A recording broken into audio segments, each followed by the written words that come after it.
इन 3 घरों में अल्लाह का कहर कभी भी नाजिल हो सकता है। हजरत अली ने फरमाया, अल्लाह को सख्त नफरत है इन 3 घरों से। नंबर 1, जिस घर में औरत की आवाज मर्द की आवाज से तेज हो जाए। नंबर 2, जिस घर में किसी के हक का मारा हुआ पैसा हो और उसी पैसे से घर की रोशनी और तकब्बुर हो।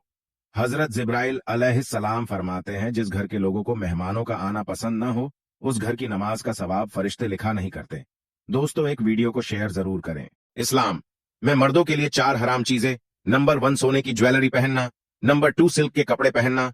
नंबर 3, ईयररिंग पहनना। नंबर 4, अपनी दाढ़ी पूरी तरह शेव कर लेना। इस वीडियो को सवाब की नीयत से शेयर करें। क्या आप जानते किसी नजमी मतलब जादू करने वाले के पास जाने की क्या सजा है इस्लाम में?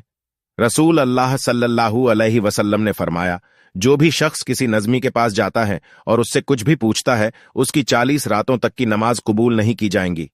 अल्लाह हम सबको इस गुनाह से बचाए और इस वीडियो को आगे शेयर करे ताकि लोग इस गुनाह से बच सके।